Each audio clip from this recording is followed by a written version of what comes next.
Jared Polin, FroKnowsPhoto.com, and this is a preview of the brand new Canon T4i in North America, and for the rest of the world, they're calling it the 650D. That's right, still two names, wish they would make it one. But this is shaping up to be a really kick-ass little camera. I haven't found the price yet, but I'll pop that up on the screen if I do find that when I'm making this video. I would assume it's in the $699 range, which would be pretty awesome for the features that it is offering. So a little housekeeping stuff right now. If you are interested in subscribing to the FroKnows Photo YouTube channel, just click that thing right above one of the areas that says please subscribe. You can do that to follow all of the videos that I make, and if you've never seen any of the videos before, there's over 1,000 videos for you to catch up on to help you learn everything about photography. But FroVader will be around shortly to give you his opinion of the new Canon. Let's run down some of these features. 18 megapixel CMOS sensor. Now the T3i has an 18 megapixel sensor, but this is a new 18 megapixel sensor, which is a good thing. It doesn't matter that they didn't go up in megapixels. 18 is plenty. 18 is plenty. Don't worry about needing more than that. It's almost the same body as the T3i, but it has a touch screen now. It's a captive touch screen for all of those people that are used to using their Android devices, their iPhones. You can now use multi-touch on this screen, which means you can point to where you want to focus during live view or during live view video and have it focus right there, which is a pretty cool feature. Now, it would be cool one day when they build the iOS app and you can touch that and control it. Some cameras do allow you to do that currently. Other features here, phase detect AF for live view, which is continuous AF in movie mode. This is a very good thing. This is the first Canon body that's going to let you do full autofocus and full autofocus during movies. This is something that is going to continue to get better through the digital SLR market, and it needs to get better for all camera manufacturers to start to get the amateurs, the beginners, the people that are coming from point and shoot cameras or camcorders to really adopt shooting video with digital SLRs. They're used to it now with SLRs, or the SLTs, those mirrorless cameras that do pretty good autofocus during video. Now it's starting to show up in the DSLR market, which is a great thing, and Canon's taken a step forward there in doing the dual, in the hybrid autofocusing system that I believe Nikon has in the J1 and the V1. Canon's now put it in a digital SLR, which is a great thing. I always hear things behind me. Why do I always hear things behind me? Is it FroVader? It's probably FroVader. But this phase detect hybrid system is great for autofocus. I can't wait to test it out and see how it works. Full-time AF. I know it's really fast in some other bodies. It's going to be interesting to see what it is here. It's not a new Digix 5 processor, but it's a 14-bit Digix 5 processor, which is a good thing. ISO range is 100 to 12,800 native with a boost to 25,600, which pushes the limits of what the Nikon D3200 is doing.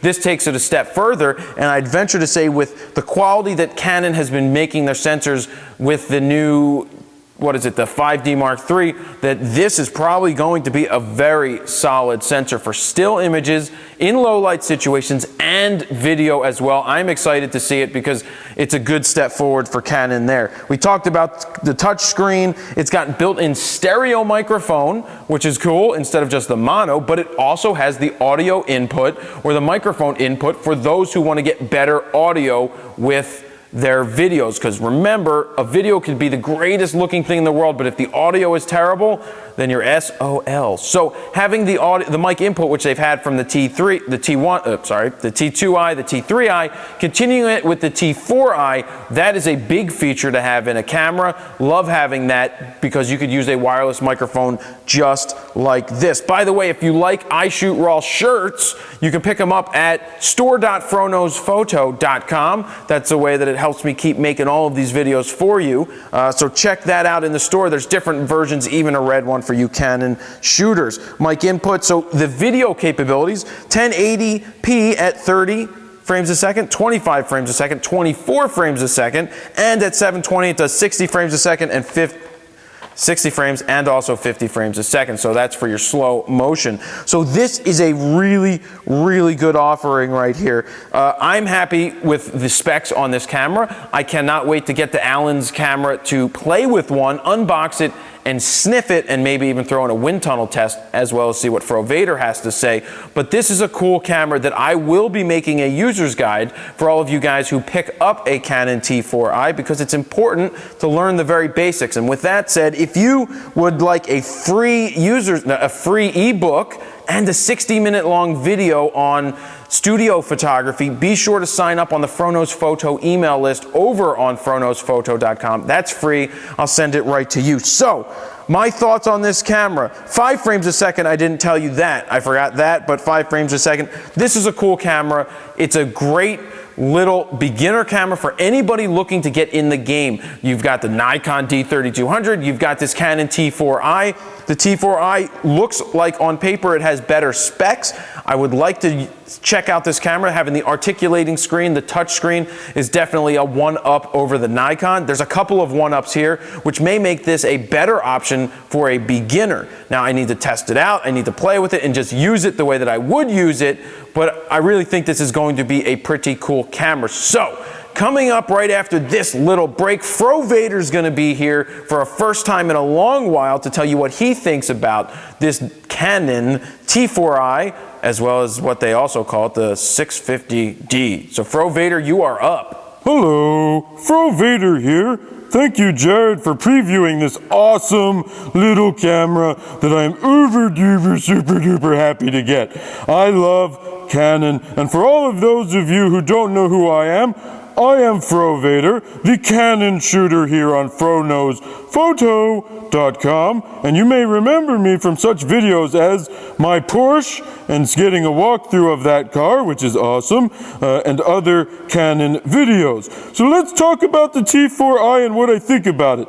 Jared did a great job explaining it. I think he's really happy, and he may want to come to the dark side one day, but I love this camera. I think it's going to be a very good smelling camera. I think the force is strong with it. I think the touchscreen is amazing. I don't know if it can take down Ewoks and villages and Wookiees or anything by touching it, but I may try to do that if I am oh so lucky to get my hands on it. I will be going to Alan's Camera, alanscamera.com, by the way. That's my plug. They keep me supplied with Canon gear. So I like this camera. I think the features are amazing, and I can't wait to shoot it and make some videos. And really, I love it. Videos, still pictures, who cares? I love Canon, and so do you. And maybe Jared will come around one day to the realization that it's amazing. So, I guess I'll do the signing out. Don't forget to sign up for the Fronos Photo email list. You'll get some free stuff, and don't forget to subscribe. So until I get to sniff this test, I'm gonna go like this, and I'm sniffing it. I'm gonna sniff it. It's gonna smell so good. I love it. Anyway, there it is. Jared Polin. FroVader, FroNosPhoto.com. See you!